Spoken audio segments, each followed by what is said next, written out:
The National Stock Exchange of India has been actively involved with initiatives to educate the young generation of our country on the importance of financial management. One such initiative is NSE FinWiz that focuses on educating and advising the young workforce of the country on wealth management to enhance financial literacy and to empower Insurance them. is for protection and investment is for growth. Another program facilitated by NSE IPFT is NSE Financial Quest.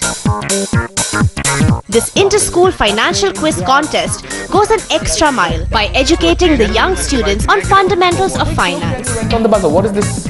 It's the formula for the simple interest. Simple interest is the right answer. Under the NSE Financial Quest Base Camps banner, the program engages students around the year through workshops on various topics, projects, interactive videos and quizzes. DiCaprio is bouncing checks off Pan Am. Plus 75 on that. Plus 75. To facilitate these two programs, NSE along with CNBC TV-18 has travelled across the country to bridge the wide knowledge gap in terms of finance. In this episode of NSE FinWiz, we are all set to achieve our objectives once again by gauging young professionals in a new city. Hello and welcome to Season 4 of NSE FinWiz, powered by CNBC TV-18. I'm your host Mridu Bhandari, and today my team and I are in the sun and sand city of Goa.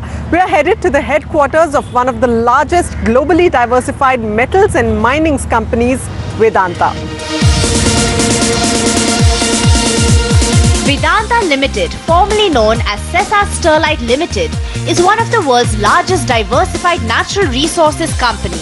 Vedanta Limited is the principal operating company in the group, and with its high-quality assets, growth projects, and strong management, it is well placed to create value for all shareholders. The company is currently the world's largest zinc miner and contributes 27% of India's current crude oil production. In 2016, the company contributed Rs 20,600 crores to India's industrial growth. NSE FinWiz visited the plant in Goa along with the experts to gauge the thoughts and notions of the employees on financial planning and wealth management with the theme Dreams Come True.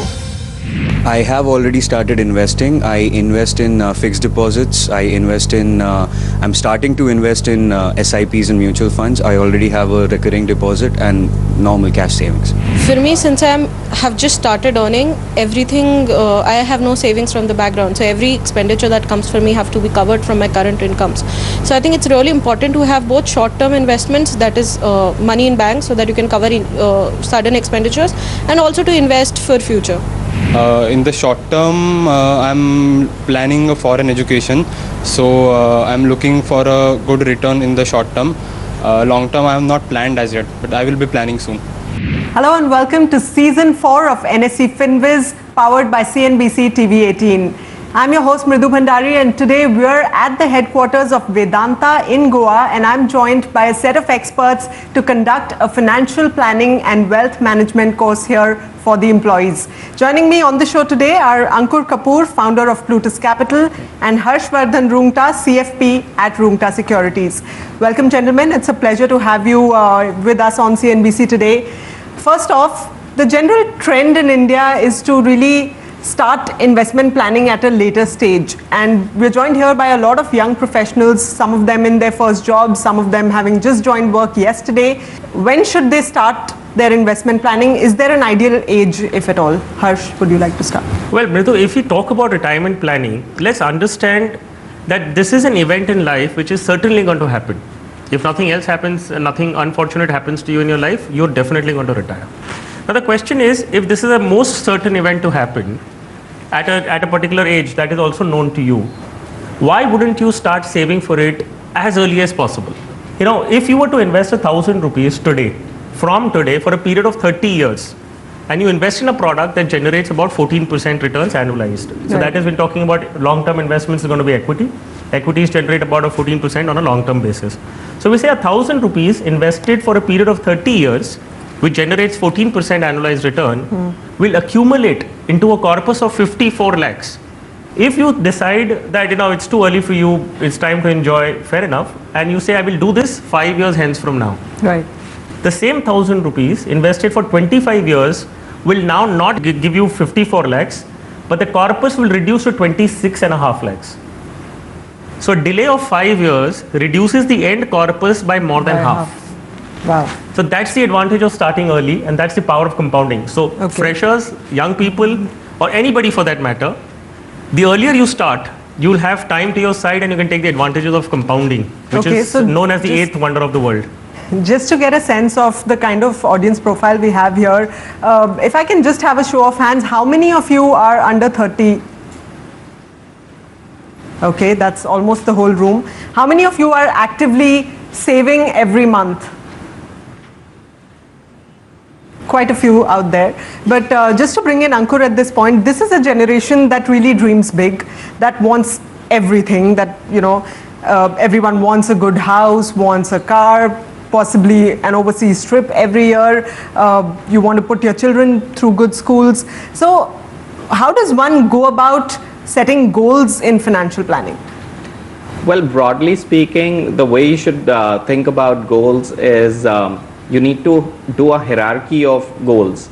The bottommost will be the basic goal, which I categorize as irrespective, they have to happen. For example, you get education loan, home loan, but unfortunately there is no retirement loan available. So basic will be the retirement, maybe planning for your kids' education and so on.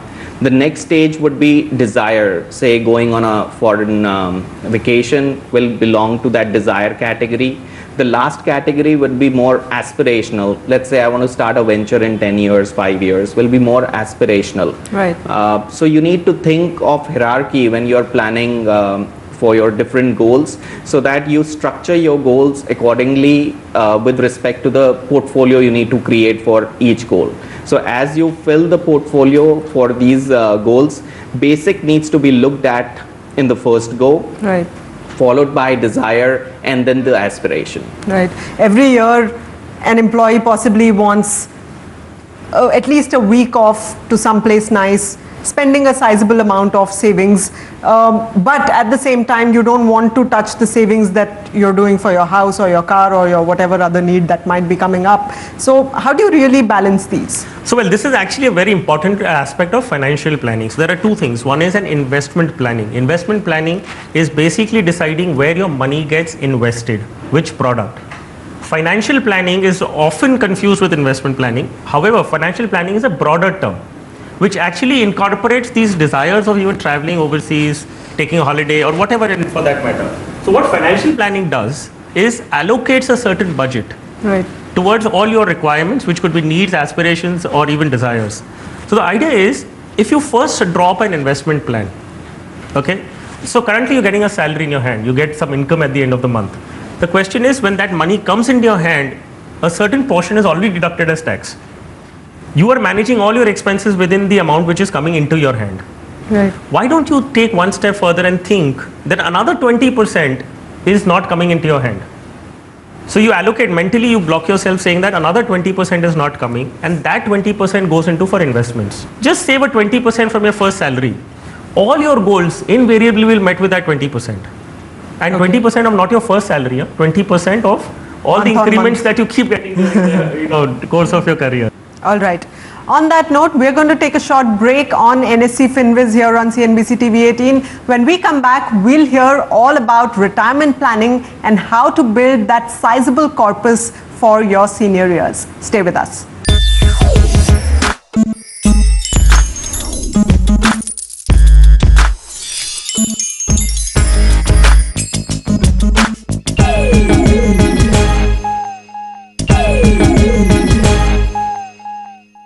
Welcome back to Season 4 of NSE FinWiz, powered by CNBC TV-18. We are here in Goa at the Vedanta headquarters, and I'm joined by a set of experts talking to the employees of Vedanta about the importance of financial planning.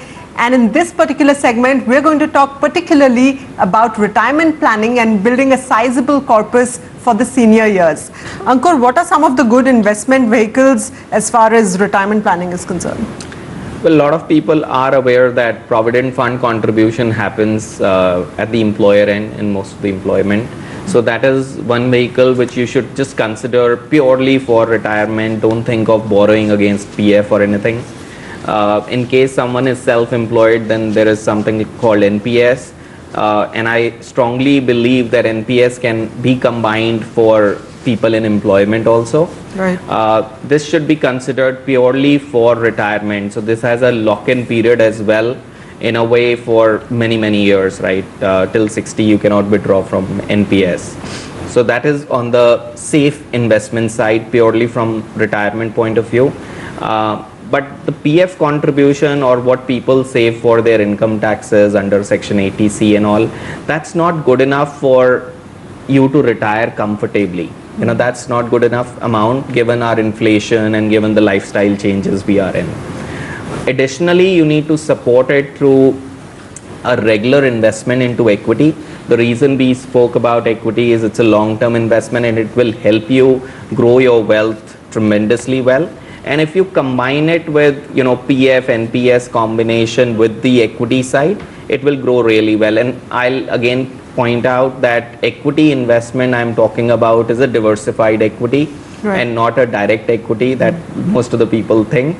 So I'm talking about mutual funds and ETFs there. Okay, let me bring in an employee question at this point. Kalpana Sahu Majumdar, who's the Associate Manager of HR, says that she plans to retire early, maybe in the next 10 years or so. How does she invest to get a regular payback to equal to what she's earning currently? And supposing, I mean, I'm assuming even if she could put away, say, about anywhere between 30 to 40,000 a month, or say 50,000 a month, what should her retirement planning be like? So, well, when we talk about retirement planning, you have to understand clearly, you know, at retirement, there is a certain corpus you need to have in hand. Now, that corpus is going to help you generate regular returns. So, that corpus is basically a quasi-employer for you, who's going to pay out salaries to you. I mean, if I have to just, you know, relate it in that context. So, the corpus requirement has to be calculated very effectively. Why? Because inflation is going to continue even post-retirement. The cost of living in the first year of retirement is going to be an X amount. The second year of retirement is going to be more than the first year of retirement. And so is the case of in the 10th year. So you need to plan your investments in such a manner that inflation is also taken care of, even in the 10th or 15th year of your retirement. So first is identify the amount that you will require for retirement. Right. And you have to start accumulating and saving money to accumulate that kind of retirement corpus. Post that, the effective implementation is how do you effectively invest that money in the most appropriate manner so that it takes care of regular income in the initial years as well as in the 20th year of retirement. If you only have short-sightedness and think that, okay, I'm getting sufficient money for whatever I require today, it may be a very difficult situation after 20 years of retirement. So, you know, coming to the amount that you're going to invest, you know, 10 years left to retirement, of course the amount, as I said, is going to be much higher than what you could have done in percentage terms? Well, I guess in today's time, if you have to retire in the next 10 years, about 60 to 70% of your income would need to go into for saving, and I'm not too sure even if that would be sufficient. All right. On that note, we're going to take another quick break, but when we return, our panel of experts here is going to be answering all the questions that Vedanta employees have here at their headquarters in Goa. Stay with us.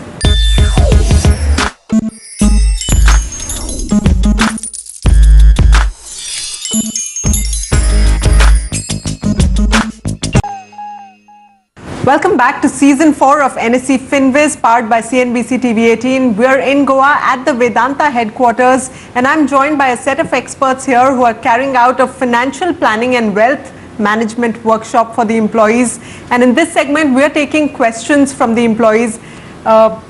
Ladies and gentlemen, any questions for our set of experts here? Please raise your hands and wait for the mic to reach you. In most of the seminars, you got to know that equity is meant for long term. But hardly we got to know how long is that long term, and when that long term comes to an end, how to define that. Okay, how long is the long term really? Ankur? When we talk about diversified portfolio of equity, it is linked with the business cycle in the economy.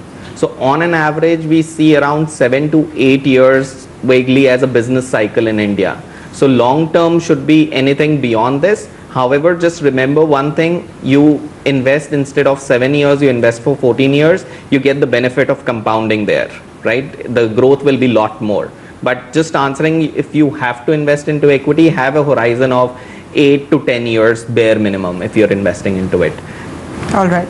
I want you to please advise me on how I can, like right now I have 3 criteria to invest in. One is my retirement plan, one is something I'm dreaming of, like if I'm planning to buy a car, and the second is that fixed deposit part where I want some liquidity, like in case I want to encash income. So in what ratio should that 20% be divided for a person like me who is below 30 at this stage? Okay, so actually I'm very happy you asked such a question. It only shows that you've actually been listening carefully and you've started also thinking about implementation. So Naina, I'd like to congratulate you on that part. Now what is important when you talk about 20%, okay, this 20% needs to be divided as per your targeted goals. Now if you have to buy a car after say 3 years and you know the estimate of a car that you require to buy, so you know the down payment that you need to make, so we can do a backward calculation on that. And an investment product will need to match with those only 3 years time horizon. I cannot give you an equity to invest into for 3 years. So the amount will be identified only after the targeted amount is known, which is which kind of car do you want to buy. Now on the other hand, your retirement, okay, we know there is a certain amount of money that you require at retirement. That's an estimate that we'll make today because your lifestyle will change. The requirement which is today will become small going ahead because your expenses will go up.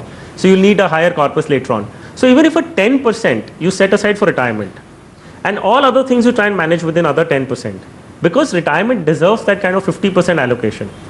So put 10% aside purely for retirement, and in the other 10% start working around your other requirements such as buying a car. Now what this will enable you to do is, if that 10% is not sufficient for you to accumulate for that car, you will have to possibly reduce the expectation of or the kind of car that you want to buy. So you'll have to reduce the budget for that. So automatically you'll fit into the budgeting aspect. So 10% put it aside for retirement expenses, 10% for all the other requirements that you have. When coming to emergency requirements, that's a very, very important question you asked.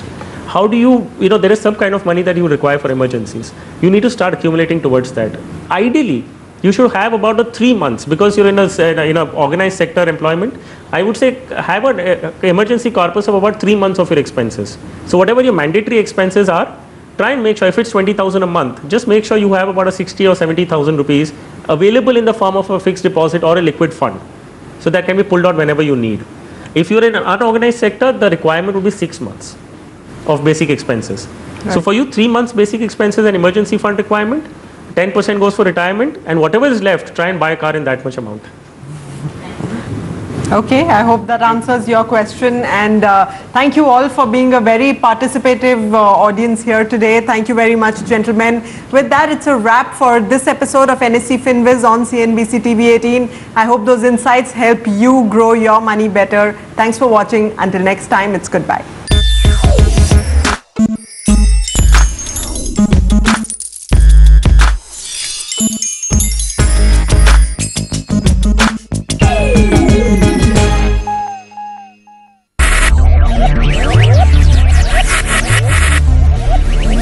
Focus, ideate, innovate, enable.